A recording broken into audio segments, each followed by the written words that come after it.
actions of these agents were damaging. These children have been affected also. Monies that would have been for them are gone. They have not even been afforded even family vacations anymore. Our lives are forever changed by this, and I don't believe these officers give a hoot who they hurt or why. John is a 60-year-old man that has been beat up by these rogue agents. Jobs are tough enough to get when you're in your prime. He has been reduced to odd jobs. I'm the primary provider for the family, and I'm old and tired. But I will not lie down or give up. We are meager people and don't want much, but fair and professional treatment should be mandatory for all.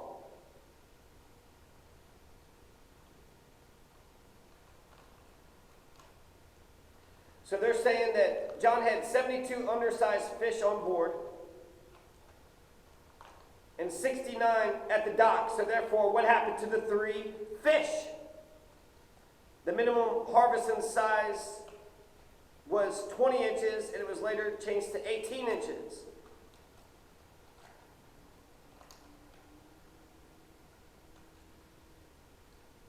The Roman Emperor Caligula used to post his new laws on columns so high and in a hand so small that the people could not read them.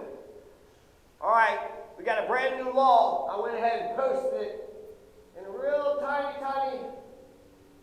print all the way up there. But that's the new law. That damn Caligula. The whole point was to ensure that people lived in fear.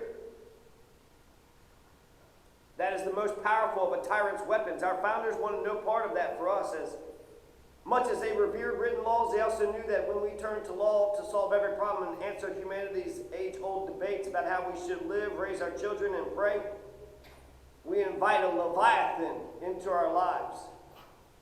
The ancient Greeks famously lived by a philosophy of moderation. They inscribed the phrase, midden again, nothing in excess, on the temple of Apollo at Delphi. It's a principle worth reflecting on when it comes to our laws today. If we don't, we may find ourselves asking a question Friedrich Hayek once posed: is there a greater tragedy imaginable than that in our endeavor consciously to shape our future in accordance with high ideals, we should in fact unwittingly produce the very opposite of what we have been striving for? And so that's how Overrule by Neil Gorsuch and Janie Nitze begins. It's a powerful anecdote. I'm convinced.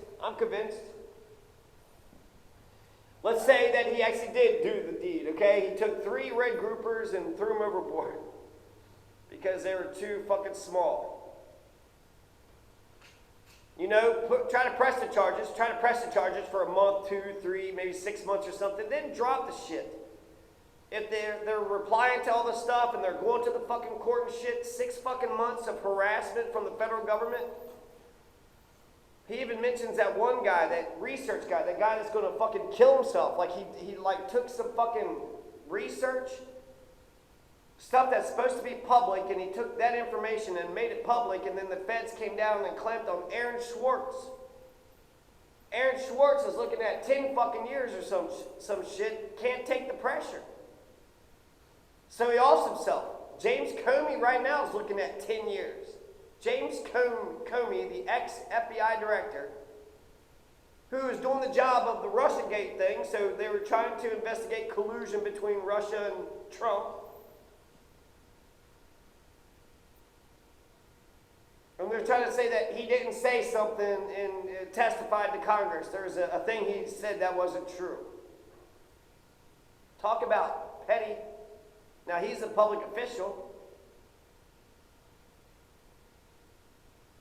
You know, we are being overruled. What I would propose is to streamline the fucking laws of this land. Let's have 10 felonies. These are the felonies you can never commit, and 10 freedoms. These are the freedoms that we all get. Here's 10 categorical imperatives when it comes to freedoms. Here's 10 categorical imperatives that you can't do when it comes to felonies. 10 categorical imperatives that you can do, and 10 categorical imperatives that you can't do. Streamline it. Napoleon, his biggest disappointment, his biggest regret, he had led the French nation. He didn't codify, he didn't codify the French law. They called it the Napoleonic Code.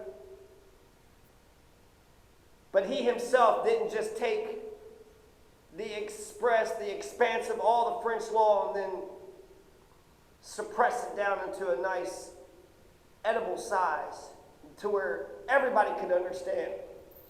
That's the genius of the Ten Commandments. That's the genius of the U.S. Constitution. 10 Commandments, that's a good basis for a civilization. It's only 10 of them. U.S. Constitution, the Bill of Rights, there's another 10 freedoms right there. 10 freedoms. Just give me the Bill of Rights and the 10 Commandments. Make those the law and fuck all the rest of the laws. 10 Commandments minus the first 3. I don't know how you're going to enforce the first 3. But thou shalt not murder, thou shalt not steal, thou shalt not covet thy neighbor's wife. Shit like that. So that would be my suggestion. That's how we could not be so overruled. You dig?